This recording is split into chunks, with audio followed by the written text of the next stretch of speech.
el micrófono. Si puedes probar el micrófono acá.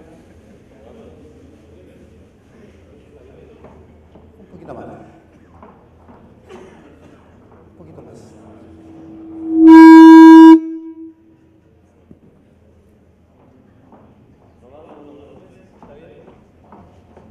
No todavía. Bueno, cualquier cosa levantamos.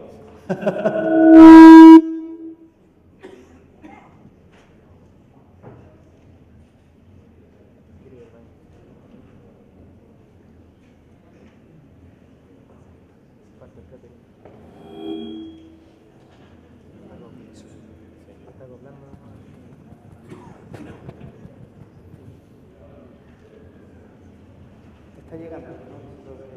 Falta que verlo. Luego solo este plano, después como te voy hoy, dos. Ya, vale.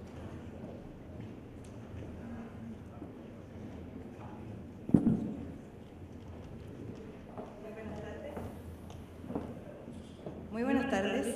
Saludamos a las autoridades que hoy nos acompañan.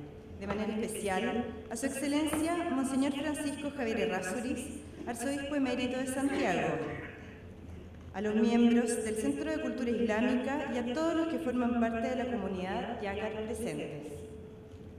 Saludamos también a los cónsules de las embajadas de Argelia, Egipto, Kuwait, Marruecos y Palestina. Asimismo, damos la bienvenida a las autoridades de la Pontificia Universidad Católica de Chile, el rector, el señor Ignacio Sánchez, el vicegran canciller, el padre Cristian Roncagliolo, y todos los miembros del Honorable Consejo Superior aquí presentes. Por último, saludamos a los representantes de las instituciones colaboradoras de este evento, al Instituto Profesional y Centro de Formación Técnica DUOC-UCE, a la Ilustre Municipalidad de Providencia y a la Ilustre Municipalidad de Santiago. Queremos dirigir un particular y fraternal saludo a los representantes de otras confesiones religiosas hoy presentes, autoridades eclesiásticas, universitarias, del sector público y privado, académicos, personal profesional y administrativo, representantes de los trabajadores y de los estudiantes. La Pontificia Universidad Católica de Chile y el Arzobispado de Santiago les dan la más cordial bienvenida al Atrio de Santiago, diálogo entre creyentes y no creyentes, versión local del proyecto Atrio de los Gentiles, que fue inaugurado en el año 2011 por el Papa Emérito Benedicto XVI, como un lugar sin exclusiones, un lugar de reencuentro. En este contexto, damos inicio al último encuentro del Atrio de Santiago, cuyo nombre es Diálogo Interreligioso hacia una cultura del encuentro, en el que se reflexionará acerca de la importancia del diálogo para la construcción de la paz. Dejo con ustedes a Iván Valenzuela, quien moderará este encuentro. Iván es periodista de la Pontificia Universidad Católica de Chile. Ha participado en prensa escrita, en radio y en televisión. Inició su carrera como comentarista de música y editor de un suplemento en un reconocido periódico nacional. Fue editor y conductor de programas de televisión y posteriormente subdirector de producción. Es conductor de radio, medio en el que también ha ocupado cargos administrativos. Bien. Muchas gracias. Bienvenidos. Agradezco la oportunidad que me han dado de convidarme a ser el moderador de esta última sesión, una misión que emprendemos con algunas dificultades de sonido y con calor, pero con todo el ánimo de que sea una estupenda ocasión de conversar y de escuchar los planteamientos de los tres importantes invitados que nos acompañan esta tarde. Comienzo con la presentación. Normalmente los currículums suelen ser una larga letanía de cargos y títulos, pero en este caso en particular me voy a permitir leer los currículos completos porque son extraordinariamente pertinentes para el diálogo que nos ocupa. Partiendo por el Sheikh Faisal Morhel, que es argentino, casado, tiene 3 hijos, que inició sus estudios tradicionales de teología islámica en 1991, se pasó la década de los 90 estudiando, recibió el título de teólogo musulmán en el Centro Mundial de Ciencias Islámicas en la República Islámica de Irán, luego una licenciatura en Jurisprudencia Islámica, la magistratura en Derecho Islámica en la Universidad Internacional Al-Mustafa en Irán y luego un magíster en Filosofía Islámica que ha concluido en esa misma universidad. Tiene un doctorado en Teología Comparada y su tesis es La concepción islámica en el pluralismo religioso.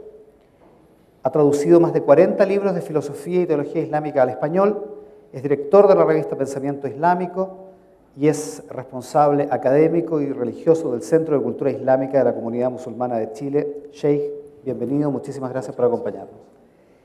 El rabino Roberto Feldman es chileno, ordenado en el seminario rabínico Hebrew Union College, Jewish Institute of Religion en 1994, enseña en facultades de Historia y Teología, conduce programas radiales interreligiosos, es conocido en Chile por sus entrevistas y programas de televisión, además de su compromiso con la ecología y la espiritualidad en general, es rabino de la comunidad Yácar en Santiago de Chile. Y Monseñor Melchor Sánchez de Toca es subsecretario del Consejo Pontificio de la Cultura, sacerdote en la Arquidiócesis de Toledo desde 1993, estudió filosofía en Madrid en la Universidad Complutense, es doctor en teología bíblica en la Universidad Gregoriana de Roma y su tesis versa sobre el diálogo fe-cultura en el Concilio Vaticano II y su recepción en la Iglesia. Está especializado en las implicaciones culturales y pastorales de la cultura científica, ha publicado diversos estudios acerca de historia y filosofía de la ciencia, en su relación con la religión y la teología, y ha estudiado también el diálogo entre culturas, tanto en su aspecto bíblico-teológico como pastoral. Ha desempeñado su ministerio en la pastoral juvenil y universitaria, y desde el 98 ha pasado a prestar servicio en el Consejo Pontificio de la Cultura en la Santa Sede, y en abril del 2004 es subsecretario del Consejo Pontificio de la Cultura, donde es además el encargado de la sección Ciencia y Fe. Bienvenidos. Muchas gracias a los tres por acompañarnos. La metodología que vamos a seguir es una primera intervención de aproximadamente 10 minutos, un comentario más breve de cada uno de ellos respecto de esta primera ronda de intervenciones, para luego seguir con las preguntas, que espero sean abundantes de parte de ustedes. Si no hay preguntas de ustedes, voy a hacer preguntas yo, así que les recomiendo que hagan preguntas a ustedes.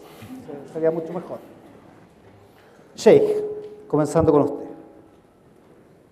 Bismillahirrahmanirrahim, en el nombre de Dios, el compasivo, el misericordioso. Que las bendiciones de Dios sean con todos los profetas divinos, desde Adán, el primer hombre, y según el Islam, el primer profeta de Dios, hasta aquel que nosotros consideramos como el último de los mensajeros, que es Muhammad. Pasando, por supuesto, por los grandes luminarios de la historia, no solamente profetas divinos, como lo son Noé, Abraham, Moisés y Jesús. Con todos ellos sea la paz. Un saludo especial a todas las autoridades eclesiásticas, al público en general. Realmente me alegra participar de este que es un encuentro entre seres humanos, bueno, como dice el título, entre creyentes y no creyentes, para hablar de un tema tan fundamental para la vida de todos los seres humanos como es la trascendencia o posibilidad de trascendencia de los seres humanos. Yo represento a una parte del mundo islámico. En el mundo islámico tenemos desde nuestros fundamentos y doctrinas la idea del acercamiento entre culturas, el acercamiento entre las religiones y de encontrar y trabajar sobre los puntos en común. Esto no es algo a lo que han llegado los religiosos en reuniones en las cuales hayan pensado cómo adecuarse a los tiempos. No, esto es algo que está directamente en lo que nosotros consideramos que es la revelación de Dios. En el Sagrado Corán, al ser una revelación posterior, la última de las revelaciones abrámicas, entonces le damos un estatus oficial a las revelaciones anteriores. Es por eso que llamamos a nuestros hermanos judíos y a nuestros hermanos cristianos como la gente del libro. Nosotros tenemos en la misma revelación del Sagrado Corán la denominación de creyentes de la gente del libro y también tenemos las denominaciones, tenemos los consejos para buscar los puntos en común. Este precisamente es una oportunidad para encontrar esos puntos en común. Muchas veces hay divergencias, muchas veces hay casos en los cuales las diferentes comunidades, las diferentes personas no llegan a un acuerdo. Antes, en la antigüedad, era a causa de la incomunicación. Hoy en día, a pesar de la revolución de los medios de comunicación, yo pienso que seguimos incomunicados. El sucesor del profeta, que es el imam Ali, dijo que el ser humano es enemigo de lo que desconoce. Y es una gran realidad, que nosotros, la mayor parte de los problemas que existen entre los seres humanos es a causa de la falta de diálogo y la falta de conocimiento mutuo.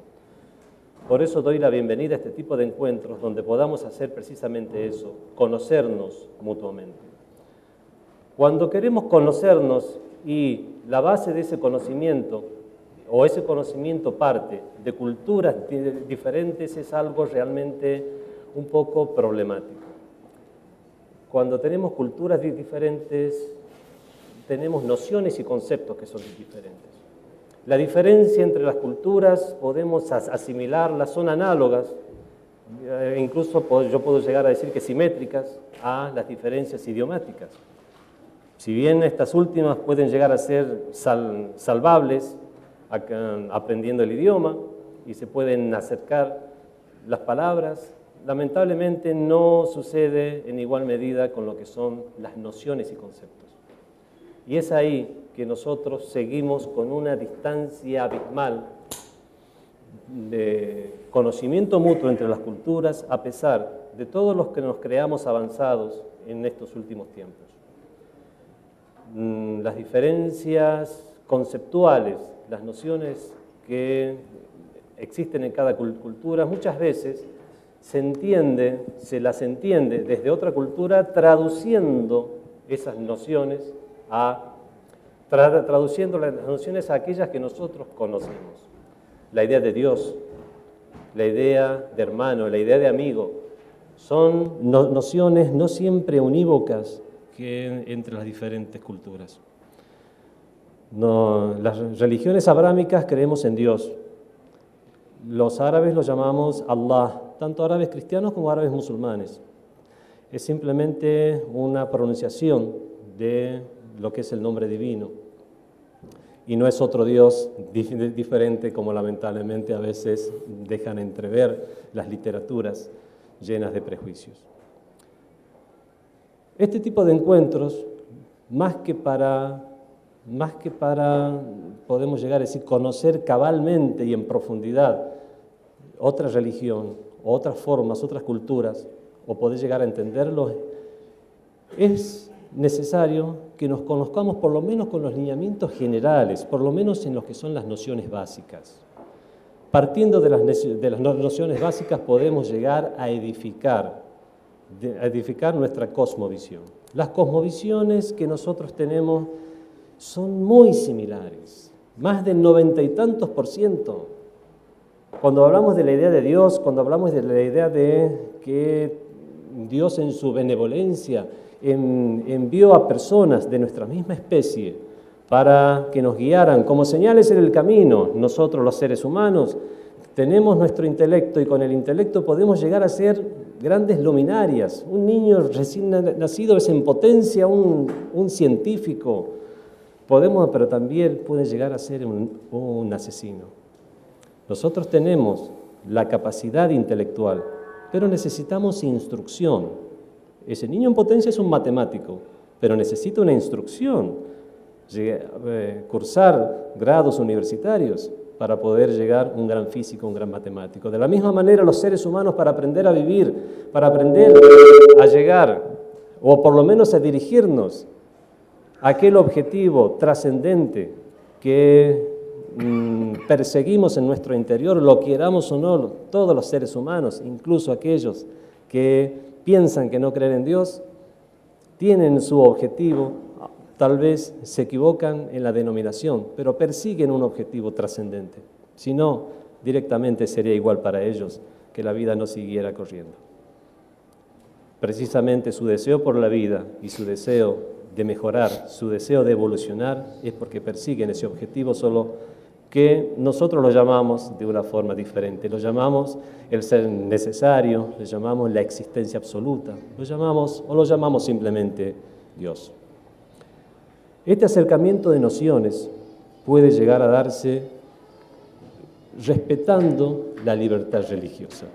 La libertad religiosa es algo que no hace falta que llegue una religión, que llegue una cultura, que llegue un rey a darnos la venia para tener esta libertad religiosa. Es una libertad de conciencia. Esta libertad de conciencia es algo que no se puede anular de ninguna manera. Hay un versículo del Sagrado Corán que dice: La ikraha fid-din, no hay imposición en materia de religión, porque una creencia va mucho más allá de lograr un conocimiento certero de tipo científico. Una creencia implica fe y compromiso. La palabra compromiso aquí es fundamental. Una persona puede estar segura de la existencia de Dios, pero aún así cometer pecados, porque a pesar de estar segura, tiene una falla en su compromiso de fe. A una persona le pueden decir si tiene fe, se le puede preguntar si tiene fe en que un tomacorriente tiene, por ejemplo, tiene electricidad. Dice, sí, lo creo. A veces tiene una falla de fe como para decir, a veces puedo poner los dedos en el tomacorriente. No, tengo certeza, 100%. Pero ¿por qué no pasa lo mismo en el caso de lo que es Dios, de lo que es el amor al prójimo, lo que es cometer pecados? A veces cometemos pecados. 2 minutos, Che. Y eso nos sucede precisamente que a pesar de estar seguros o tener un 100% de certeza, falta el compromiso. Y es por eso que fe no es exactamente igual a conocimiento, a cognición, a estar seguros. Es algo que más tiene que ver con el corazón más que con el intelecto. Por supuesto, la base tiene que partir del intelecto, pero es algo como el amor, es algo que se siente.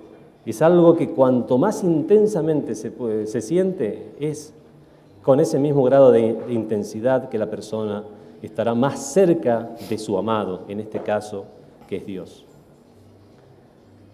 Ayer estaba escuchando, cuando fue la inauguración de este atrio de Santiago, cómo al representar la idea de Jesús, una idea que por supuesto nosotros los musulmanes no compartimos al 100%, pero como dije antes, al 90 y tantos por ciento sí. Se habló de Jesús y se hizo una cita en la cual se dijo que, por favor, corríjanme si es que escuché mal, que Jesús es el rostro divino del hombre o es la imagen humana de Dios, o algo así. Bueno, ese concepto nosotros lo tenemos en el Islam, no solo para Jesús, sino para los grandes profetas divinos, porque al fin y al cabo ellos son la manifestación de los atributos de Dios. ¿Nosotros para qué fuimos creados? Nosotros fuimos creados para investirnos de los atributos divinos, para buscar esos atributos de perfección. Por supuesto, para nosotros en la medida que nos es pertinente, en nuestra medida de capacidad. Cuando la intensidad existencial de una persona sea mayor, con mayor intensidad podrá investirse de esos atributos. Los profetas divinos, y por sobre todo para quienes nosotros los musulmanes consideramos los grandes profetas de Dios, los profetas universales, como lo son Moisés, Jesús, el último profeta, que es el profeta del Islam, es en esas personas que nosotros encontramos el rostro de Dios y nosotros encontramos la parte divina del hombre, al haberse investido con esos atributos de perfección. Todas son ideas que pienso que son comunes. Como dije, pienso que más del 90 y tantos por ciento de nosotros estamos de acuerdo en las religiones. Lamentablemente existen divergencias, pero estas divergencias puedo asegurar y jurar que son menores.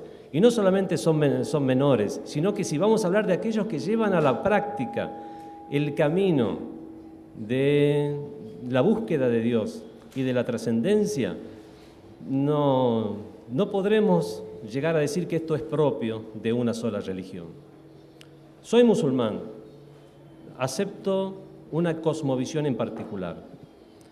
Sé que un judío o un cristiano tiene una cosmovisión similar, pero habrá divergencias. ¿Qué es la cosmovisión? Es la idea que tenemos del cosmos. Es el mapa mental que nosotros hemos dibujado de lo que es la realidad. Ahora, que se corresponda o no, ese es otro cantar.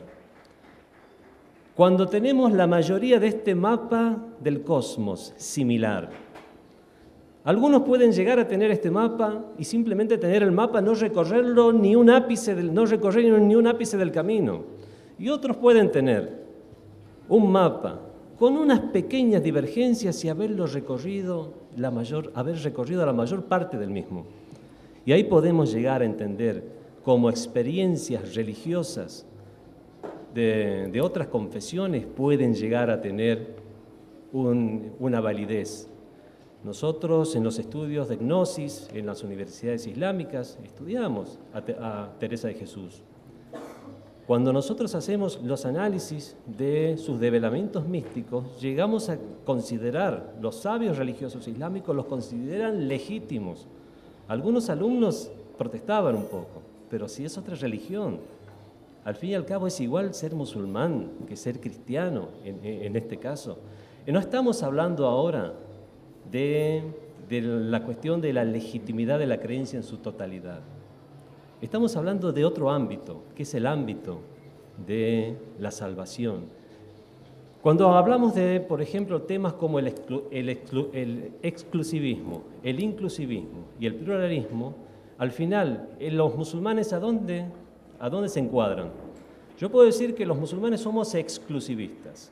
¿Por qué? Porque tenemos una idea de lo que es la realidad, tenemos una cosmovisión en particular y creemos que la nuestra es la que más se ajusta a la realidad. También puedo decir que nosotros somos inclusivistas. ¿Por qué? Porque está la idea de la salvación y desde que Dios es justo, no simplemente lanzará la condenación a alguien únicamente porque tiene una camiseta de un equipo de fútbol diferente. También puedo decir que somos pluralistas. ¿Por qué? Somos pluralistas, pero en lo que hace a la convivencia. La convivencia es algo que es una normativa del Islam y, como dije, está dentro de su revelación y no simplemente de aquello a lo que hayan llegado algunos sabios islámicos. Es precisamente para poder fortalecer los lazos entre los creyentes de las distintas religiones, o sea, fomentar el pluralismo, manifestarme como inclusivista. ¿Para qué? Porque si uno tiene una mirada del otro como que es un condenado de cualquier manera, eso va a influir en su comportamiento, eso va a influir en todas las relaciones que podamos llegar a tener con las personas de otra confesión. Pero desde que somos inclusivistas, desde que consideramos a los demás seres humanos como tales, obviamente nuestra concepción será diferente. Esta misma persona que nombré, el imam Ali, cuando dispuso como gobernador de Egipto a uno de sus compañeros, le dijo: vas a ir a un lugar donde hay dos tipos de personas. Están aquellos que son tus hermanos en la fe y están otros que son iguales a ti en cuanto a humanidad. A ambos tienes que tratarlos como las criaturas de Dios. Realmente, cuando Dios se dirige al profeta del Islam, al profeta Muhammad, con él sea la paz,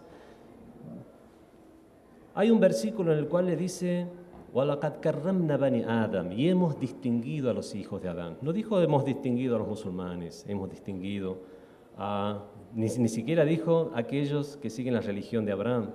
No, dijo a los seres humanos. Los seres humanos tienen una distinción. Y por esa distinción que tenemos, cómo Dios nos ha distinguido con el intelecto, nos ha distinguido con el libre albedrío, precisamente para nosotros ganarnos ese lugar que nos corresponde en la existencia. Tiempo. No voy a extenderme más, lo voy a dejar para las preguntas. Muchas gracias. Gracias a usted. Rabino Feldman, no sé si hay que seguir ocupando este micrófono. Prueben. Mejor. Cerca del...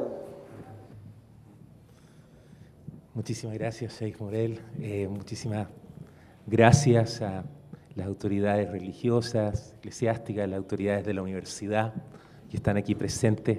Estaba pensando recién cuál de los dos atrios es el de los gentiles y cuál es el otro, porque hay como atrios acá, ¿no?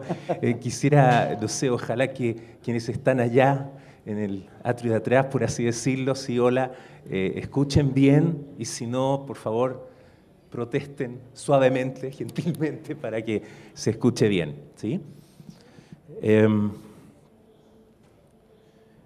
Después de muchísimos avatares y muchísimos años, dos personajes de la Torá, del Antiguo Testamento, del libro, que son Jacob y Esaú, se encuentran.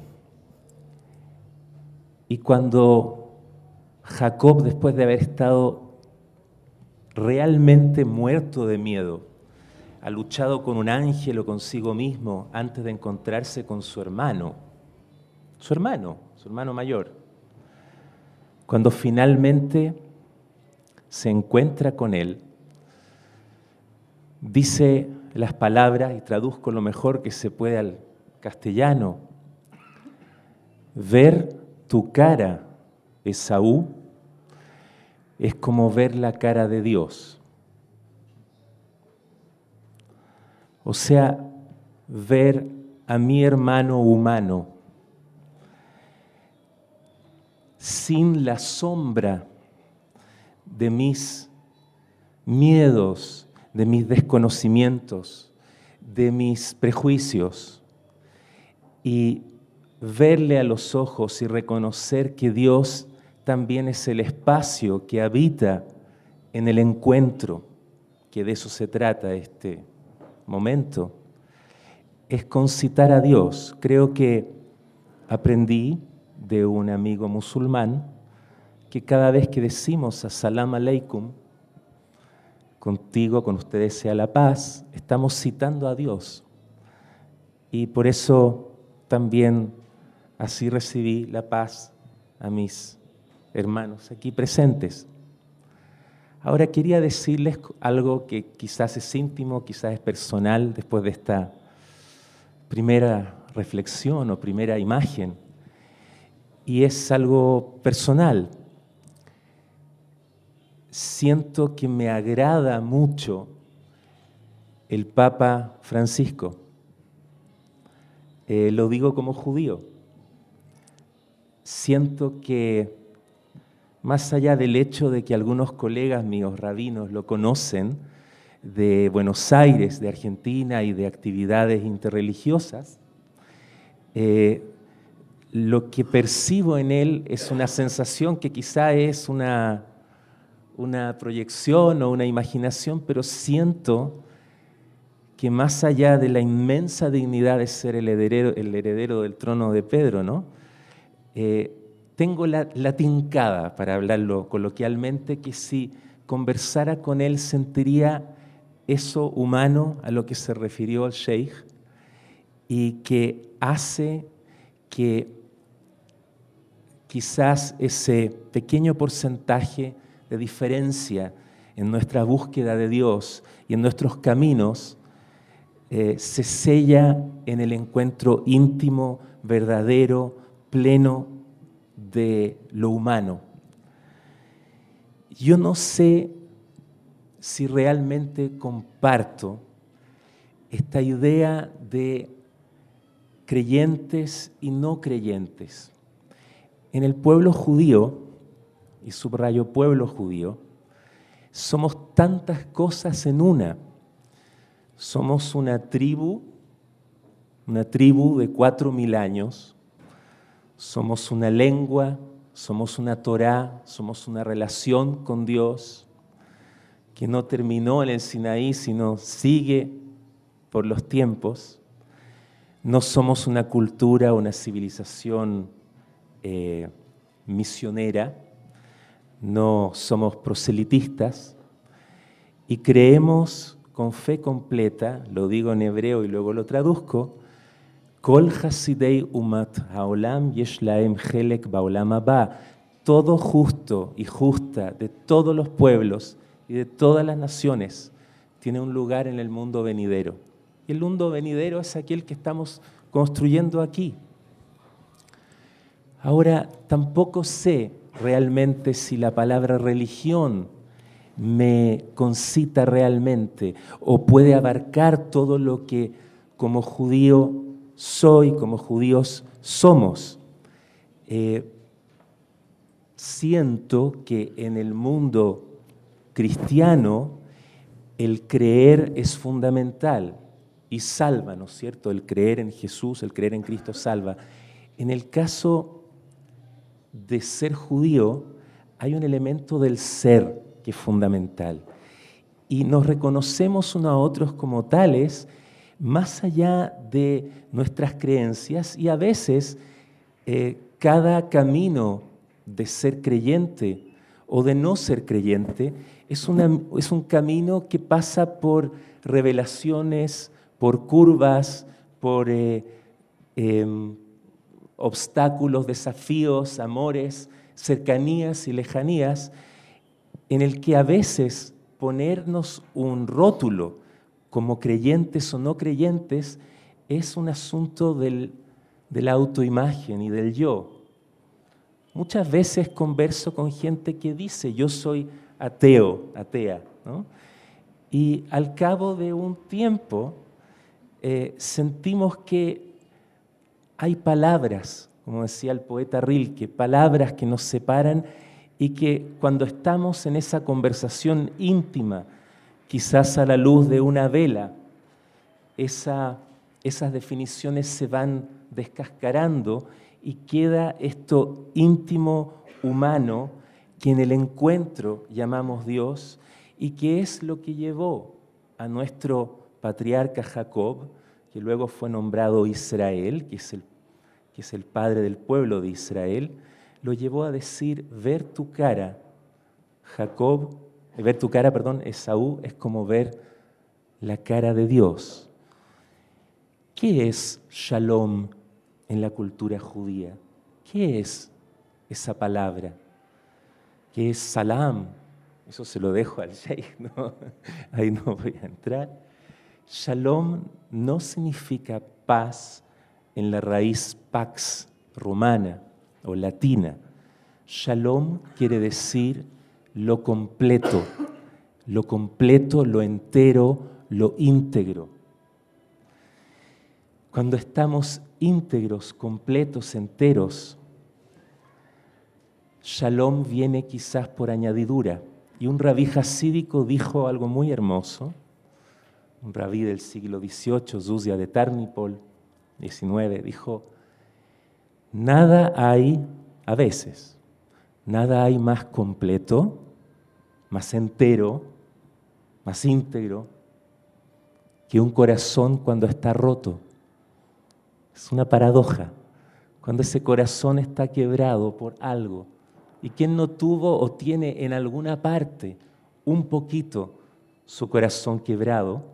Cuando el corazón está quebrado, a veces es más íntegro, a veces en la pena o en la carencia o en la necesidad o en el temor, porque todos tenemos temor de no ser queridos, tenemos anhelo de amar.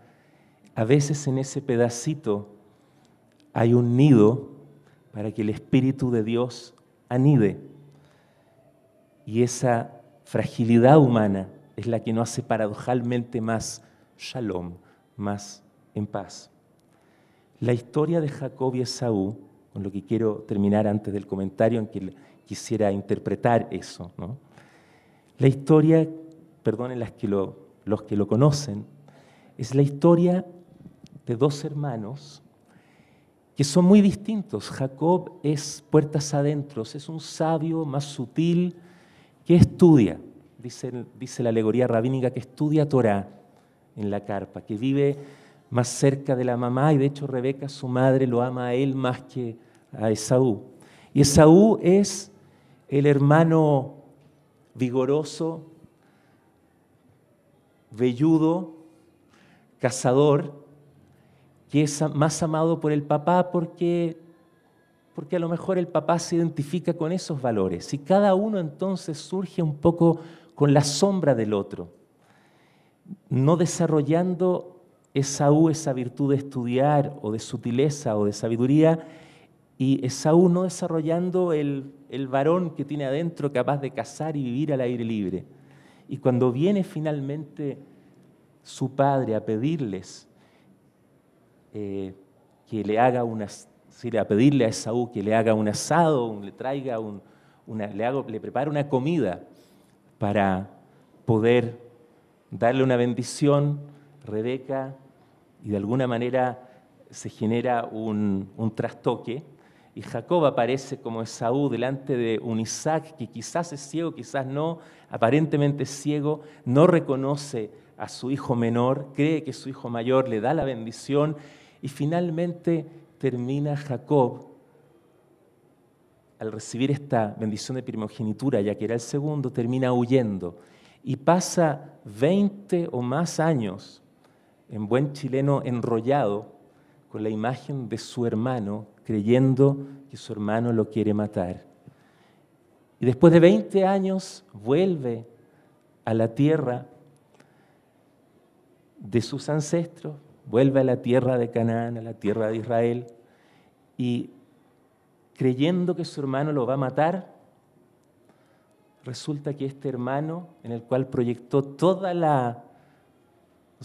sus miedos, no solamente que no lo mata, corre hacia Jacob con los brazos abiertos, lo abraza firme y se desahoga y llora en su cuello y bendice a su hermano menor. Y en ese momento es cuando Jacob se da cuenta de todas sus proyecciones y sus miedos y sus sombras. Y cuando ve a su hermano iluminado, no eclipsado por sus propias sombras, pronuncia esta frase con la que partimos, que es: ver tu cara, Esav,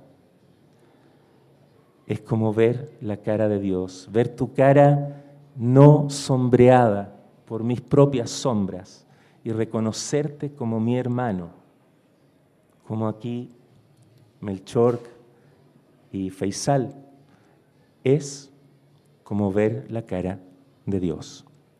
Muchas gracias.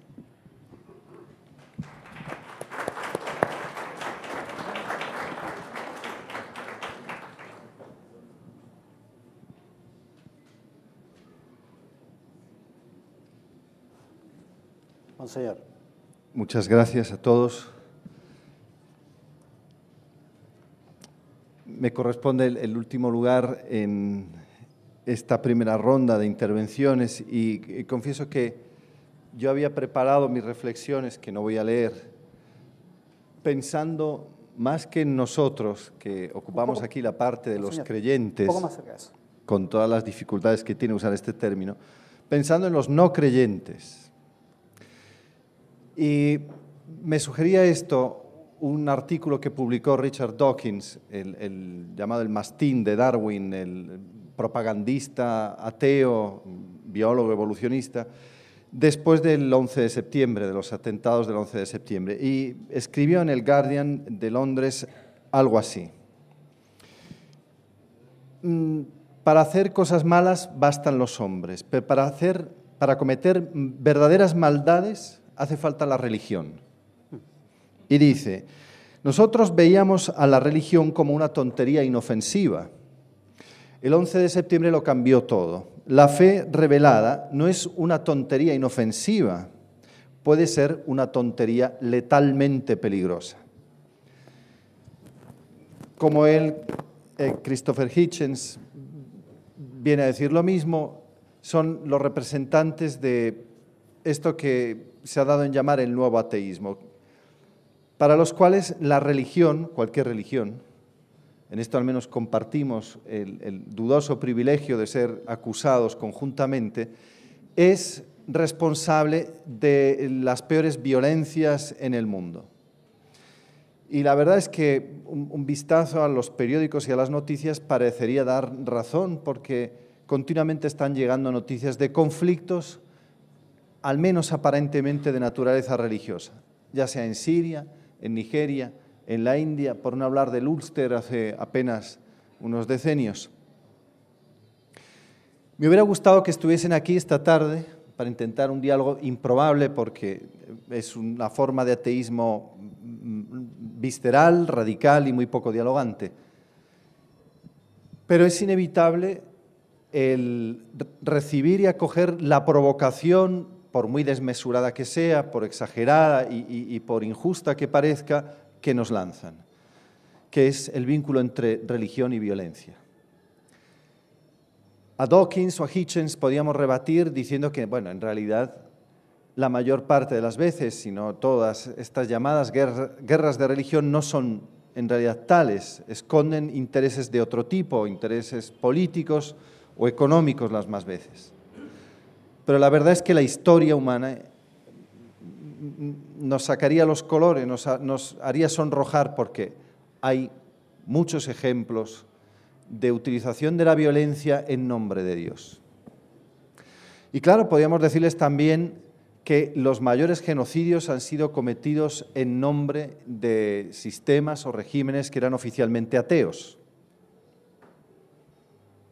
Bastaría hablar de Mao, o de Stalin, o de la Revolución Francesa.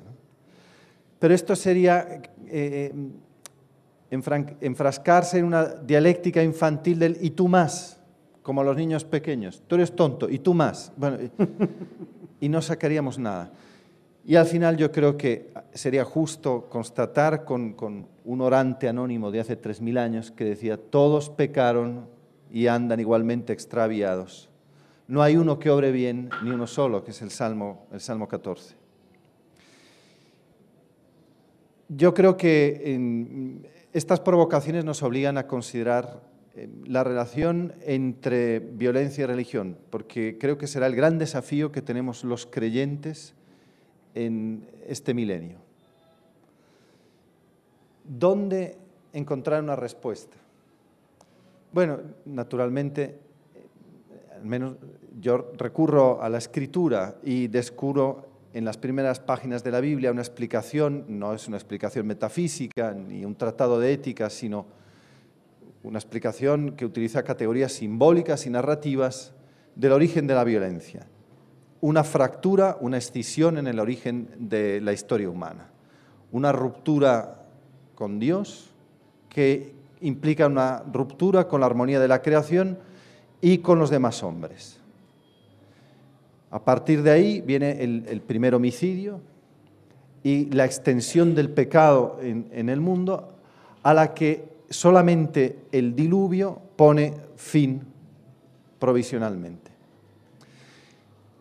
Y al terminado el diluvio,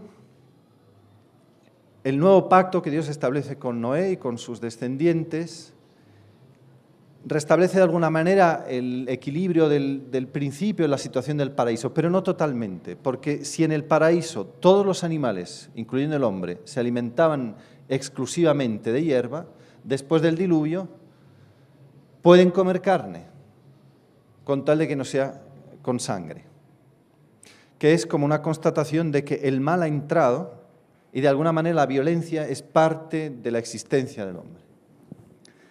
Ahora, como comenta uno de los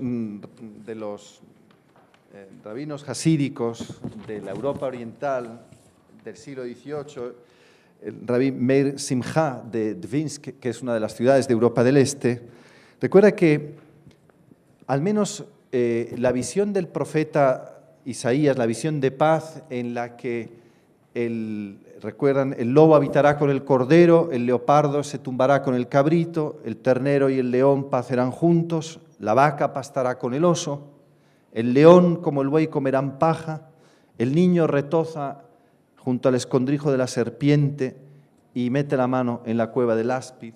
Esta situación se produjo ya una vez.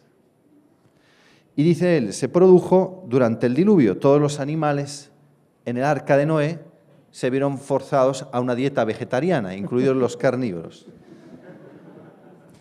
Y por otra parte es un hecho que comprueba la etología. Cuando se produce un incendio en el bosque o en la sabana, todos los animales huyen a refugiarse, encuentran un lugar protegido de las llamas y allí están el león y la gacela asustados todos, no se tocan. Lo que ocurre es que esta tregua en la historia de la humanidad fue una tregua impuesta y no corresponde plenamente a la visión del profeta Isaías, porque una cosa es la paz impuesta por la fuerza y otra la que, según la visión del profeta Isaías, viene del conocimiento del Señor que llena la tierra, es decir, que nace de la inteligencia y de la voluntad espiritual. Por lo tanto, la pregunta ¿es posible lograr una situación de no violencia, lograr que la especie humana, que es la más violenta de todas, pueda vivir en diálogo y en paz? ¿Cómo conseguir que los creyentes dialoguen entre sí y que dialoguen también con los que no creen, con los que no profesan una religión determinada? El problema es, por lo tanto, dónde encontrar un horizonte común compartido sobre el que situar la ética como fundamento de la existencia. Y este es el problema. Para nosotros sería fácil decir la palabra de Dios, la Torá, claro, pero no todos aceptan este fundamento. Podríamos invocar la ley natural, pero el término está tan cargado de prejuicios que su sola mención ya provoca rechazo. El pensamiento laico diría, bueno, es la ética secular contemporánea, el fundamento del vivir común en una sociedad pluralista, tal como los órganos competentes de cada comunidad lo ha aprobado. Lo que pasa es que esta ética secular, después de sucesivos procesos de deconstrucción, ha quedado sin un fundamento objetivo que sea capaz de asegurar la convivencia. ¿Dónde encontrar este fundamento del vivir común? Yo quisiera proponer aquí, no es la única solución, pero me parece que podría ser aceptable, la categoría del otro como fundamento de una búsqueda común. Y a este propósito quisiera citar unas declaraciones del cardenal Martini en su diálogo con los no creyentes. Saben que el cardenal Martini creó en la Catedral de Milán la Cátedra de los no creyentes y escribió con Umberto Eco un libro acerca de las razones de los que no creen, en qué creen los que no creen. Y hablaba del otro. Y proponía así, una fe y una razón menos ideológicas, más conscientes de sus propios límites y tentaciones, menos rígidamente cerradas en sí mismas y por ello abiertas a la búsqueda y unidas en la experiencia de el otro y lo otro. Esto significa poner al otro en el punto de partida. Es difícil imaginar una ética sin un otro último y soberano. El problema el fundamento de la ética de los que no creen en Dios. ¿Dónde poner el fundamento de la ética? Quizá Dostoyevsky tenía razón cuando dice que si Dios no existe, todo está permitido, pero muchos amigos nuestros que no creen no estarían de acuerdo. En cambio, puede existir una ética, no puede existir una ética sin el otro penúltimo, hacia el cual encaminarse en el éxodo de sí mismo, más allá del propio interés. Siempre era el cardenal Martini. Recogiendo el desafío de la alteridad, creyentes y no creyentes se descubren más cercanos de lo que cabría imaginar. Significa reconocer en el otro no un peligro, sino un don, una forma exigente de compromiso ético. Amar al otro por lo que es, buscando en él parte de la verdad de mí mismo y ofreciéndole humilde y confiadamente la verdad de mí mismo. Y de ahí un no compartido a la negligencia de la fe, a una fe indolente, estática, rutinaria, hecha de intolerancia cómoda, que se define condenando porque no es capaz o no se atreve a vivir el sufrimiento del amor. Por eso, decía el cardenal Martini, el punto crucial no es la división entre creyentes y no creyentes, sino entre pensantes y no pensantes, entre quienes tienen el valor, decía él, del sufrimiento, de seguir buscando para creer, esperar y amar, y quienes han renunciado a la lucha, quienes se contentan con un horizonte penúltimo, no arden en el deseo y en la nostalgia del pensamiento del horizonte último y la última patria. Traducido en la práctica, esto significa, se convierte en un desafío para el creyente, que es escuchar las preguntas auténticas del pensamiento sobre el misterio de la existencia, poniéndose juntos, creyentes y no creyentes, a intentar comprender las razones del otro. Para quien cree, esto puede significar la purificación de las motivaciones de su acto de fe y una nueva posibilidad de proponerlas a quien no cree y hacerlo con la fidelidad del testigo y el respeto del compañero de camino que se reconoce en el otro y descubre al otro en sí mismo. Gracias. Muchas gracias, Melchor. Les propongo que hagamos una ronda breve de comentarios de las primeras posturas, comenzando en el mismo orden del inicio. Sheikh. Me voy a quedar con el último concepto que dijo Monseñor, que es acerca de el vivir con el otro y el de arriesgarse y tener la valentía de vivir con el otro. Esto vuelve, yo lo relaciono con lo que he expresado al principio de mi discurso, que es el de conocer primero a ese otro antes de tener esa valentía para poder vivir con él. Me considero una persona que ha recibido el favor de Dios por haber vivido no dos, sino varias culturas durante mi vida. Nací en Argentina, me he criado en una sociedad cristiana, dentro de una minoría árabe musulmana, descendiente de sirios. He podido viajar a lo que era el país de mis abuelos, a Siria. He visto a la gente, hablo su dialecto. Hay una tradición, también lo voy a citar otra vez, el imam Ali, que dice, quien conoce dos idiomas es como si fuera dos personas. Y más que nada se refiere a poder comprender las nociones culturales de los diferentes pueblos.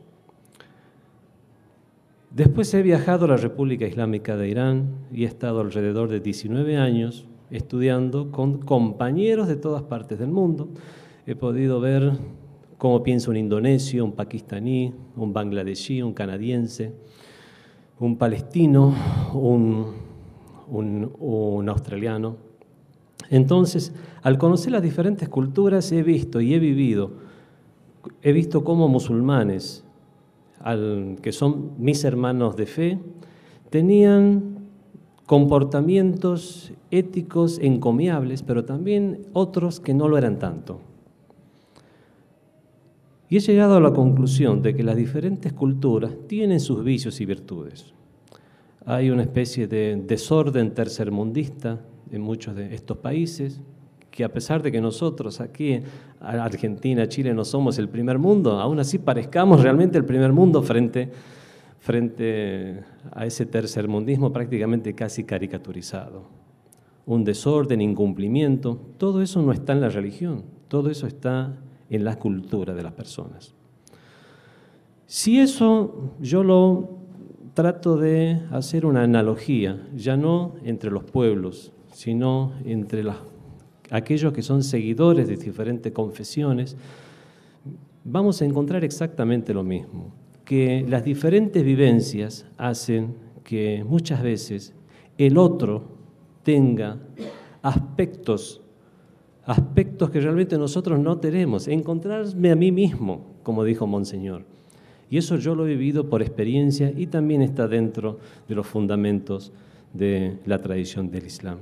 Pienso que estos encuentros pueden servir para eso, para encontrarnos a nosotros mismos antes que al otro.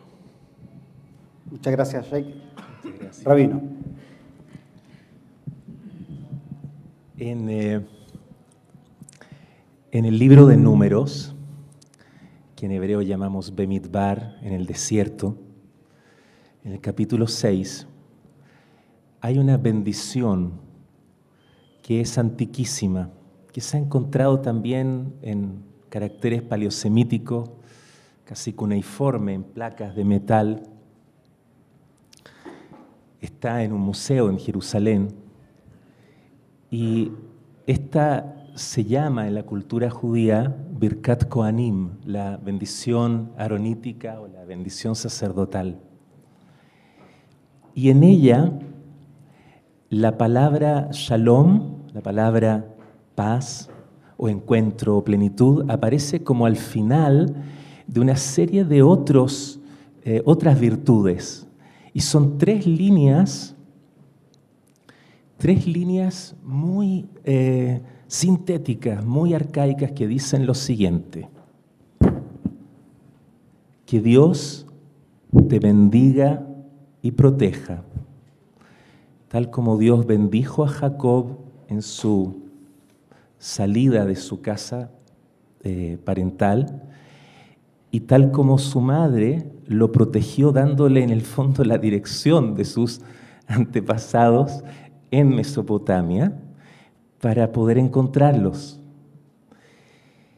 Y la segunda línea dice: Yaer Adonai panaveleja vijuneca, que Dios te ilumine y agracie. Es decir, que Dios pueda iluminar aquellas cosas que, como Sheikh decía recién, no son virtudes en ti, sea de cultura, sea de personalidad, sea de inconsciente, y pueda agraciarte, transformarte un poco como de patito feo en cisne o de rana en príncipe o princesa. Puede agraciarte para que tú puedas entonces, la tercera línea dice: Isa Adonai panaveleja v'yasem lecha shalom, que Dios entonces levanta su faz. Es una imagen antropomórfica, pero es una poesía. Que Dios levanta su faz hacia ti, que te contemple y te dé la plenitud de shalom. Cuando nosotros pasamos en el fondo por esa bendición y protección que es acogernos en lo divino, que es un salto, una apuesta loca, ¿sí? Loca y la más cuerda quizá. Cuando somos capaces de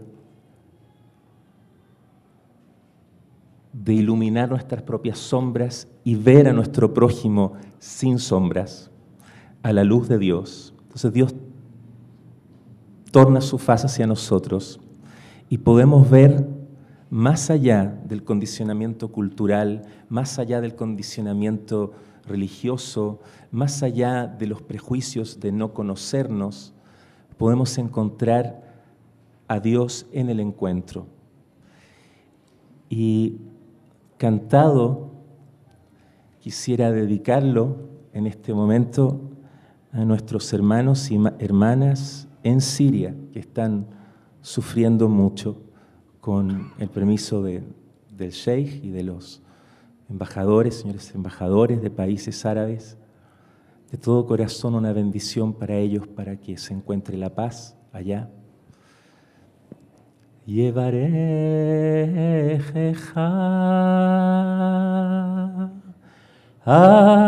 Adonai veishmerecha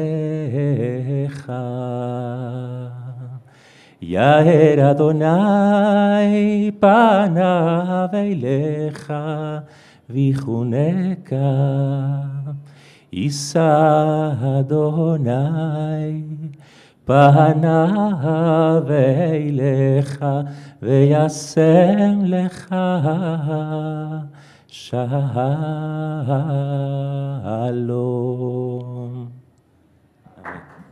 Muchas gracias.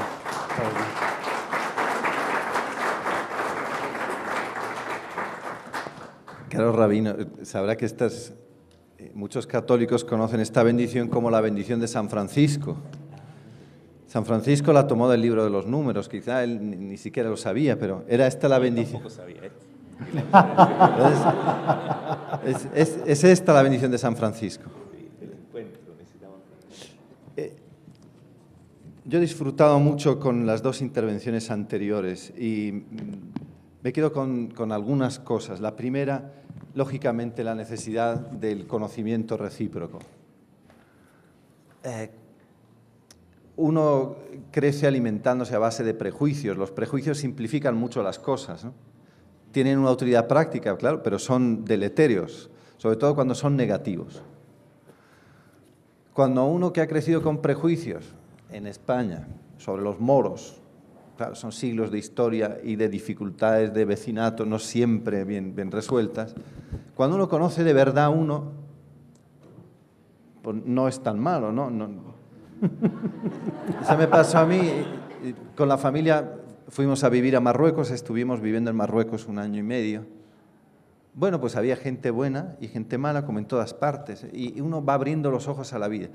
Y cuando conoces verdaderamente a una persona que no comparte tu fe y con la que se crea una relación de amistad, la próxima vez, antes de hablar, piensas si lo que vas a decir le ofendería a él, ¿no? Mi amigo Faisal o mi amigo el rabino Feldman no estaría de acuerdo con esto, no, le ofendería, no es que no estuviera de acuerdo. Y lo formulo de otra manera. Ahora, el problema, no vamos a engañarnos, está en ese 1%, 2%, 3% de divergencia. Claro, ahí está todo. También de los chimpancés genéticamente nos separa un porcentaje minúsculo, pero claro, en ese porcentaje es donde se juega todo, ¿no? Pero indudablemente el conocimiento recíproco es ya un paso gigantesco hacia adelante. De todas maneras, me quedo con la segunda observación que hizo el Sheikh Faisal sobre el amor. La fe tiene que ver más con el amor que con el intelecto. Naturalmente, es un asentimiento de la razón y del intelecto. Pero todos entendemos que tiene que estar impregnada de amor, vivificada por el amor. Si no, se convierte en una serie de prácticas y de rituales a los que le falta algo. Y por eso creo que es necesaria, sobre todo en nuestros tiempos, una llamada a la mística, entendida como la plenitud y la cumbre de la relación personal con Dios. Porque si la gran acusación que nos hacen a los creyentes es la violencia, la religión como causa de violencia, la gran exigencia que nos ponen es la autenticidad, una religión que sea auténtica. Y la autenticidad, en lenguaje postmoderno, para nosotros es la mística, entendida como la plenitud del amor en la religión. Y en esto estoy de acuerdo con el rabino, que en la dificultad de utilizar la etiqueta de creyente, claro, si porque creyente es simplemente una denominación confesional externa, una indicación anagráfica que se ponen bueno, eso no dice nada, ¿no? En otros tiempos, es verdad, se era cristiano, musulmán, simplemente porque uno había nacido en un lugar y lo era, y ya estaba, ¿no? Bueno, hoy no. Hoy no. Creo que lo que nos pedirán es los que no creen, los que están ahí fuera, a cada creyente una aceptación personal de la propia fe, una vivencia personal, auténtica de la propia fe.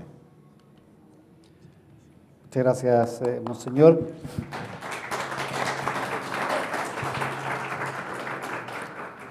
Hay algunas preguntas que son comunes para los tres y hay un par de ellas relacionadas al concepto de la salvación.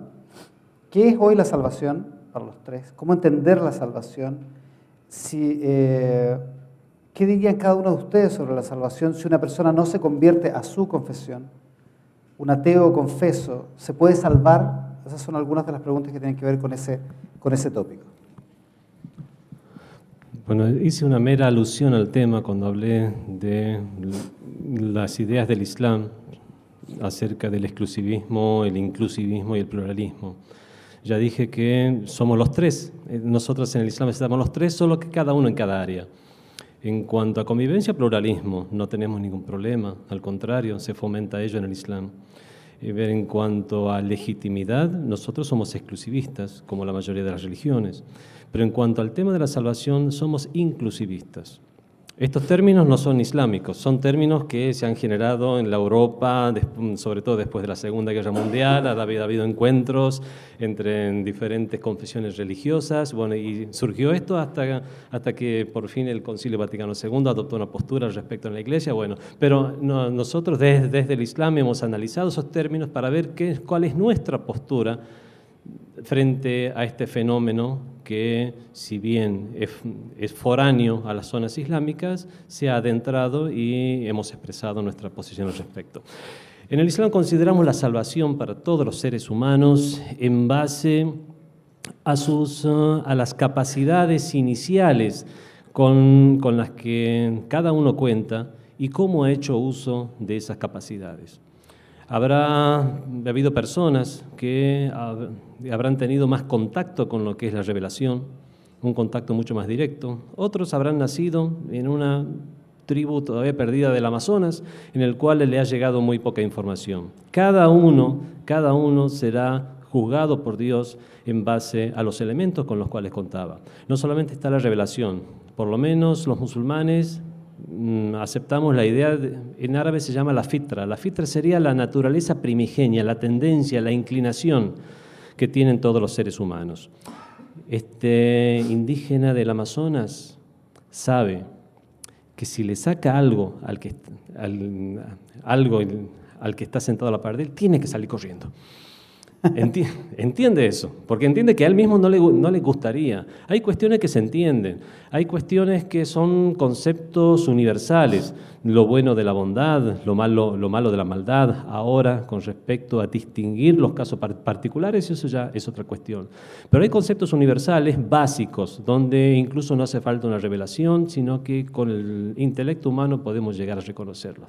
Aquellas personas que no les ha llegado una revelación, o les ha llegado parcialmente. Según la Biblia hubo 114.000 profetas, según el Corán hubo 124.000, serán los 10.000 estarán en los 600 años de diferencia de la revelación.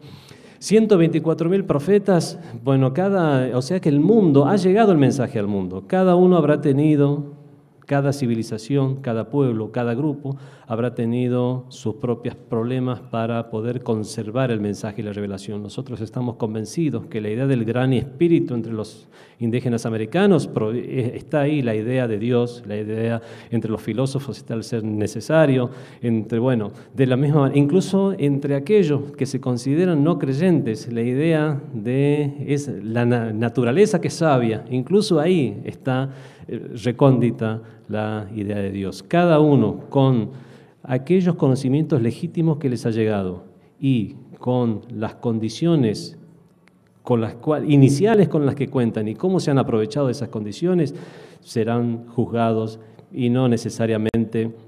Obviamente, al tener un mapa mucho más acorde a la realidad, podrá la persona que se esfuerza siguiendo este mapa llegar a lugares mucho más elevados o más trascendentes. Y es por eso que mi consigna no es lo mismo ser musulmán que no serlo. No, yo digo, somos exclusivistas en cuanto a legitimidad de religión, pero en cuanto a salvación, digo que Dios es justo. Y bueno. Vamos a dejar ahora lugar para los otros hermanos. Rabín. Para el mundo judío, para la tradición judía, la respuesta en realidad es simple y breve. Y creo que la planteé en la primera intervención. Nadie necesita ser judío para acceder al mundo por venir, que es para todos. El Mesías, Hamashiach, es para todos. y todos los justos y las justas de los pueblos van a tener un lugar en el mundo por venir. No hay mucho más que decir que esto. Ahora, la escatología en el judaísmo no es sistematizada, es más bien una construcción a posteriori de lo que distintas fuentes de literatura rabínica plantearon. Y en ella se vuelve a manifestar algo que también dijo Sheikh en algún momento, que cuando nosotros celebramos la Pascua judía, el Seder de Pesach, que algunos cristianos, ustedes lo conocen, también se dice: todo ser humano ha de verse a sí mismo o a sí misma como si él o ella hubiesen salido de Egipto. O sea, todos nosotros debemos vernos como si salimos de Egipto, y salir de Egipto es el plan, por así decirlo, la metáfora de salir de este Egipto, un Egipto de dificultades, de violencias, de incomprensiones, y llegar a lo mesiánico. Y llegaremos a lo mesiánico todos juntos, cuando se ilumine hasta el más lento. Eso. Gracias, Rabino. Monseñor. Bueno, creo que no tengo mucho más que añadir. Dios es justo y sabe lo que hace. Recordaría solo una cosa en la que creo que estamos de acuerdo, que la salvación no es algo que yo consiga con mi propio esfuerzo solamente, sino que es un don que viene de Dios, en último término. Los cristianos lo llamamos la gracia, una gracia que llega a cada uno por caminos que Dios conoce. Esto es como lo formuló el Concilio Vaticano II en el decreto que trataba precisamente de este punto de la relación con las otras religiones. Ahora, a mí me interesa la primera parte de la pregunta o la provocación que está implícita en esta pregunta, y es, claro, entonces, es lo mismo si todos se salvan, ¿qué más da ser una cosa que otra? O incluso no creer en absoluto, ¿no? Y ahí yo creo que la gran cuestión es la cuestión de Dios. Con Dios o sin Dios, todo cambia. Si Dios existe, no se puede tomar a beneficio de inventario, no puede ser indiferente la posición que el hombre toma frente a él. La posición consciente, entiendo, un acto libre y consciente, no puede ser indiferente, no puede valer todo lo mismo. Y esto era una de los centros de atención o de las insistencias de Benedicto XVI, Ratzinger, sobre la cuestión de Dios. Porque es el articulus cadentis vel stantis humanitatis, o sea, la columna de la cual depende todo lo demás. Si no existe Dios, estamos perdiendo aquí el tiempo, empezando nosotros tres y luego la mayor parte de esta sala, ¿no? Y creo que es eso. Y dependiendo de esto, o muy relacionado con esto, la actitud del hombre ante esta pregunta, que es la búsqueda de Dios. Hay quien busca como a tientas, no llega a creer, o no sabe si cree o no, pero va buscando. Bueno, esto ya es mucho, la búsqueda de Dios. Porque en el fondo un creyente es también uno que va buscando. Aunque sepa ya la respuesta de su búsqueda, sabe que su búsqueda, el objeto de su búsqueda tiene un nombre y un rostro, que es el rostro de Dios. Busco tu rostro, Señor, no me escondas tu rostro buscaré. Pero aunque yo sepa ya la respuesta a esta búsqueda, soy uno que busca. Un escritor italiano que está traduciendo al italiano casi literalmente los libros de la Torá, Henri de Luca, dice que el creyente tendría que recordar que este nombre es un participio presente en latín. Por tanto, creyente es uno que está creyendo, no uno que creyó y ya le vale para toda la vida, ¿no? Sino que está siempre actuando el acto de fe y por lo tanto siempre buscando. Y creo que esto es lo que realmente une a los creyentes entre sí, incluso con quienes no creen, el que van buscando. Claro, una cosa es buscar con la luz de la fe y otra es buscar a tientas, pero el hombre va buscando a Dios. Y si falta esto, en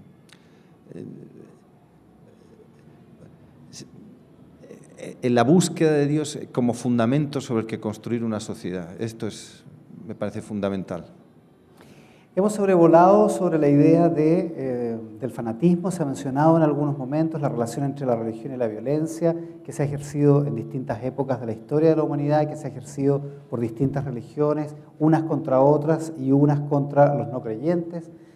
A mí me gustaría una reflexión una reflexión de parte de ustedes respecto de ese tópico y de cuán justificada o extemporánea respecto de su creencia es la idea del fanatismo y el uso de la violencia a partir de razones religiosas.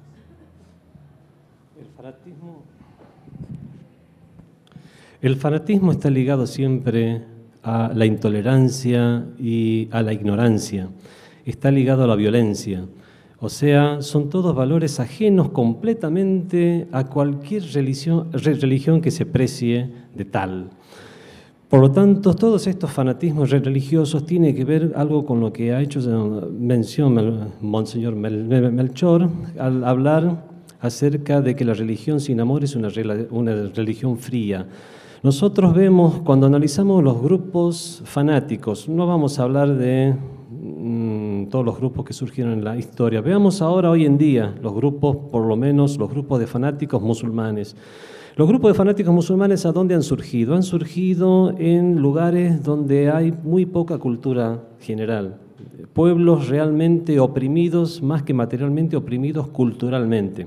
Y vemos también que no solamente eso, sino que a donde se dan los actos de violencia, se dan en lugares donde precisamente hay intereses económicos y políticos. Hay gas como en Afganistán, hay petróleo como en Irak, entonces vemos cómo se ha potenciado esta falta de cultura de los pueblos, con personas con un bajo nivel intelectual y bajo nivel de fe, en el nivel más básico que es simplemente la realización de actos de devoción. Si es que se los realiza, vemos que el fenómeno del fanatismo es un fenómeno contrario a la religión. Eso lo vemos en el mismo Islam. En el Islam vemos, lamentablemente, los estereotipos que se forman a través de los medios de comunicación, ya sea que respondan a intereses políticos o no, o sea, simplemente por una cuestión de desidia o negligencia o falta de precisión, muchas veces se relaciona a lo que es el Islam en general con estas prácticas de violencia fanática. Cuando la situación es exactamente al revés, cuando nosotros vemos aún las cantidades, hay por ejemplo en Irak 30 muertos, 40 muertos. ¿Estos muertos de dónde vienen? ¿Vienen de Marte? ¿Son marcianos? ¿Son venusinos? ¿De dónde son? Son musulmanes. Los musulmanes somos las primeras víctimas de estos grupos de fanáticos. Por lo tanto, si a un musulmán se le pregunta con respecto a estos grupos, ¿usted se identifica con ellos? Somos las víctimas. Después de haber sido las víctimas de estos grupos, queremos salir del país o algo, después en los aeropuertos europeos otra vez hay otra. Usted tiene portación de nombre. Portación de nombre, por lo tanto, va a ser requisado mucho más que otras personas. Primero soy víctima allá de estos grupos y ahora soy víctima aquí. Bueno, entonces vemos que esa falta de precisión, ya sea que haya intereses o no detrás de estos prejuicios que muchas veces difundidos y fomentados en los medios de información, lo que hacen es tergiversar la identidad de estos grupos fanáticos. Son grupos antirreligiosos, porque no actúan en base a los valores. Matar personas porque sí, ¿qué religión justifica eso? Matar inocentes, matar personas sin ningún tipo de justificativo. Cuando vemos estos grupos, después de que de que fue invadido Irak, vemos estos grupos de fanáticos que lo que hacían era secuestrar a periodistas, secuestrar monjas, matar al segundo de la ONU, el brasilero, no me acuerdo el nombre ahora, que estaba ahí en Irak. Bueno, realmente este tipo de actitudes, ¿en qué los beneficia? Y si vemos a dónde han surgido estos grupos, Bin Laden da la casualidad, socio del expresidente americano. No quiero entrar mucho en política. Vemos que hay intereses detrás de estos grupos y que estos grupos no tienen cultura o son gente con muy poco nivel cultural. Por lo tanto, la pobreza cultural y los intereses económicos de gente que ya no es pobre culturalmente, sino que lamentablemente por ideas demoníacas fomentan estos grupos, es lo que hace que la religión quede mal vista. Cuando se quiere realizar un acto de violencia intenso, se necesita una excusa intensa, una excusa fuerte. Un sofisma es eso, una mentira basada en una gran verdad. Y es por eso que a través de la historia muchas veces se ha usado la religión para fomentar violencias injustificables de otra manera. Y es por eso que, lamentablemente, como se estaba hablando hace un rato, a lo largo de la historia muchas veces se dice que es a través de la religión misma que se han realizado las grandes masacres o en nombre de la religión. Y es precisamente porque se necesitaba esa gran excusa para realizar esas grandes masacres. Eso es algo que no ha terminado, sigue, continúa, y pienso que este tipo de encuentros es bueno para poner esos puntos sobre las IES y desligar o desvincular de la religión a estos grupos de fanáticos. Gracias, Shay.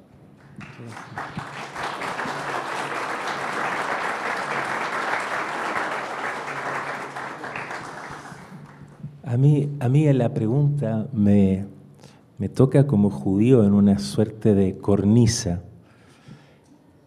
¿Cómo mantener el equilibrio entre mencionar lo que ha sido la historia de mi pueblo, la historia viva de mis padres que emigraron a Chile por el Holocausto y fueron perseguidos como niños por una ideología demoníaca y cuyo único pecado de mis padres es haber nacido judíos. Y entonces mi problema o mi desafío es cómo poder mencionar las raíces del antisemitismo como un fanatismo que a nosotros nos concierne y no es, por cierto, el único fanatismo, ni es el centro del universo, ni quiero tampoco plantearlo así, y cómo al mismo tiempo ni me victimizo, ni me aíslo o me separo de mis hermanos cristianos o de mis hermanos musulmanes. Cómo poder decir sin autovictimizarme y decir sin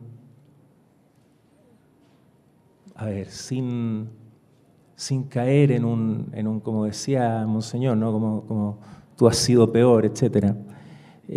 Y tú más, exacto, y tú más, ¿no? ¿Cómo lograrlo? ¿Cómo hacerlo? Y es muy, muy difícil porque no quiero eso. Tengo que decir una verdad y al mismo tiempo no quiero deshermanarnos, sobre todo porque estamos acá en encuentro. Y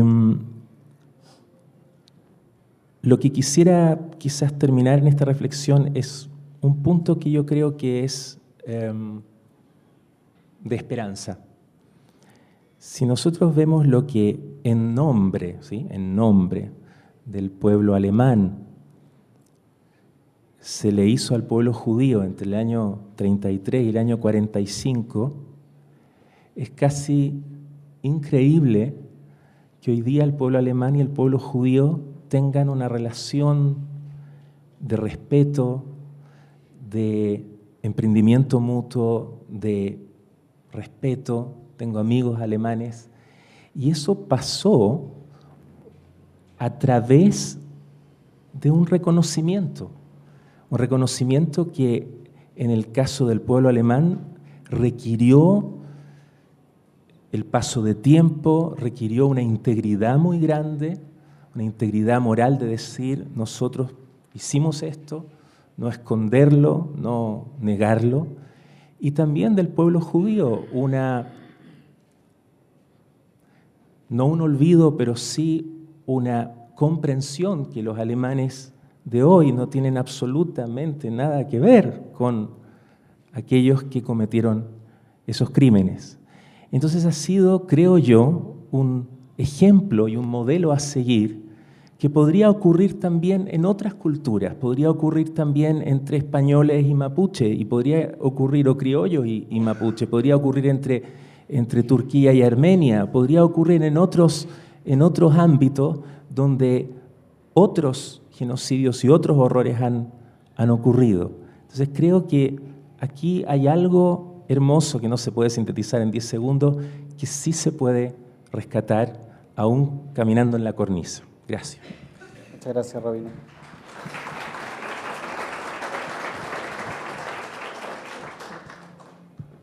Sobre el fundamentalismo, la palabra se ha cargado de connotaciones negativas, ¿no? Pero en realidad todo creyente tendría que ser fundamentalista, si entendemos por fundamentalista uno que construye sobre fundamentos sólidos. Claro, ¿cómo no ser uno que tiene fundamentos sólidos? Lo mismo que radical. La palabra se ha coloreado negativamente, pero radical es lo que tiene que ver con las raíces. ¿Cómo no va a ser un creyente muy radical?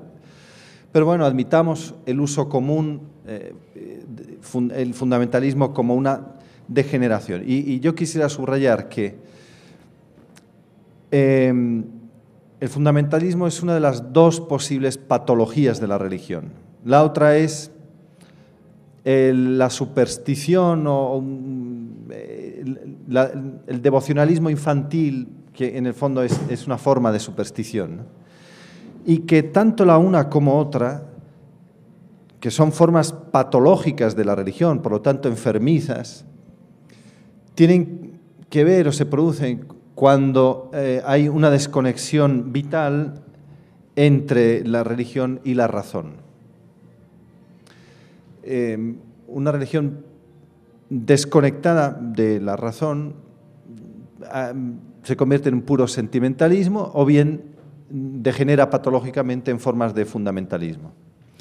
También habría que decir que la misma razón instrumental, la razón científica, privada de la relación con otras formas de conocimiento humano y de experiencias humanas, la poesía, la ética y la religión, se vuelve ella misma patológica y ha llevado a algunos de los excesos peores que hemos conocido, ¿no? La bomba atómica se lanzó solo porque se podía hacer, puesto que se podía hacer, hagámosla, no importa que mueran millones de personas o miles de personas.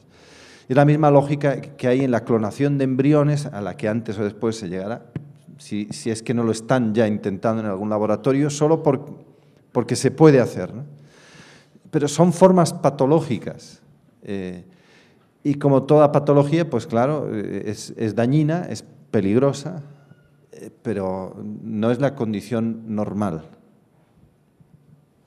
Estamos en el tiempo. Me gustaría pedirles una última reflexión y saludo para los participantes a modo de despedida. Bueno, por mi parte, muy contento de participar junto a Monseñor, junto al Rabino, de este encuentro. Esperemos que se repita, espero que no sean solo un formalismo, espero que podamos con esto dar un paso más, que es en la práctica ver unos resultados.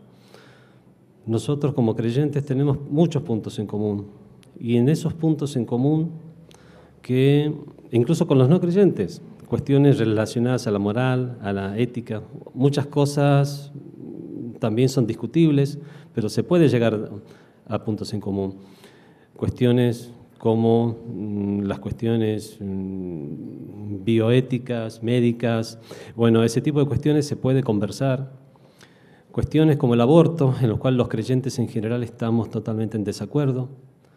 Eso podemos conversar con los no creyentes para encontrar, si no, por lo menos el lado humano, que es aquello que tenemos en común. Podemos dar el siguiente paso y espero que efectivamente lo hagamos. Muchas gracias por esta invitación. Agradezco a mis compañeros de atrio, en este caso, a Monseñor y al Rabino. Agradezco también al moderador y, por supuesto, a las autoridades eclesiásticas y al público en general. Muchas gracias. Muchas gracias, Fred.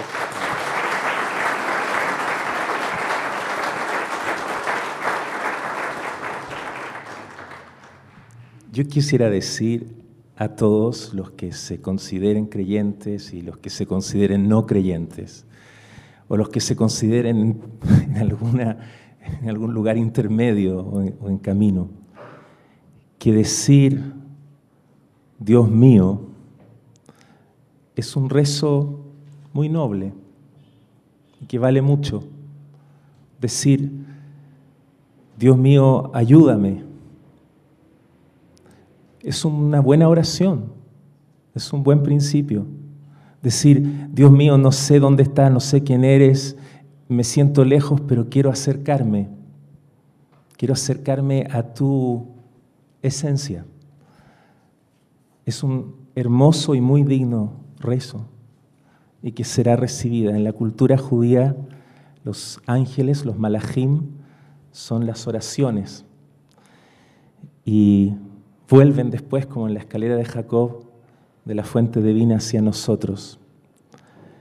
Quisiera derribar un poquito el seto entre creyentes y no creyentes y plantearnos a todos en camino, a todos falibles, a todos pecadores y a todos tan necesitados de esa realidad de amor, de encuentro, de verdad y de shalom, que es Dios. Muchas gracias.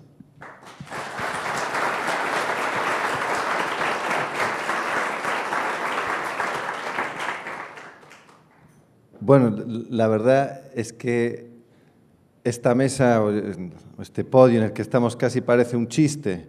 Van un rabino, un jeque y un cura y dicen, parecemos un chiste. Bueno, ya inventaremos el chiste para justificar la presencia esta tarde. También van un argentino, un chileno y un español. Bueno, ¿qué decir? Yo quisiera recoger la provocación del rabino última, Dios mío, como oración que en América, más que en España, se invierte, es mi Dios, y en otros sitios mi Diosito, que yo creo que es algo único en el mundo, ¿no? Y Carlos de Foucault, que fue un explorador francés, después se convirtió en sacerdote, estuvo viviendo en Argelia mucho tiempo como ermitaño en medio de los tuareg, educado en la Francia laica, ateo, mientras exploraba en Marruecos, a finales de 1800, decía, impresionado por el testimonio de fe de los musulmanes que encontraba, Dios mío, si existes, haz que te pueda conocer. Y lo hizo. Nosotros lo veneramos como un beato, el beato Carlos de Foucault. Y mi última consideración es que tenemos un desafío muy grande. Ante nosotros está un mundo que no cree y que desconfía de los creyentes, que nos acusa, nos ven responsables de muchos males, de la violencia y de otras maldades, ¿no? Y esperan de nosotros un testimonio auténtico. Un testimonio auténtico y para todos la cumbre del testimonio es el amor. El amor es el primer mandamiento y toda la Torá se resume en este mandamiento y creo que es la experiencia humana fundamental, el amor, y es el testimonio que creo que estamos llamados a dar. Muchas gracias.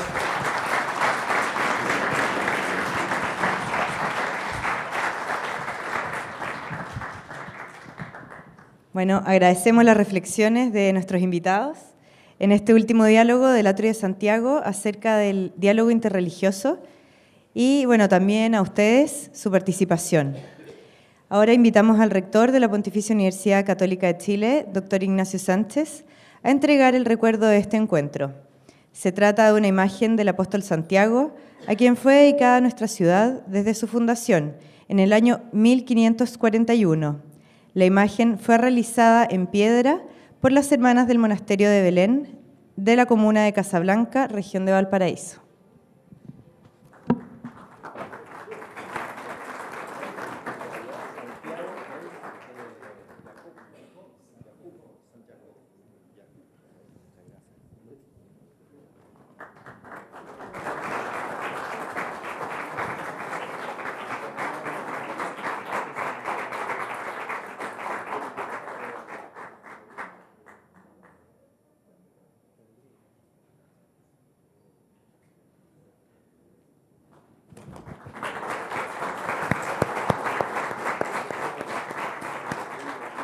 Tú también.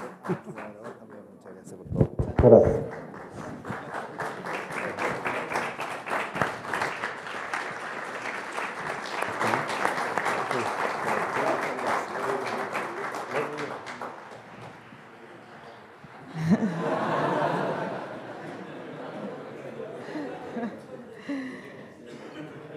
Bueno, muchas gracias por su presencia.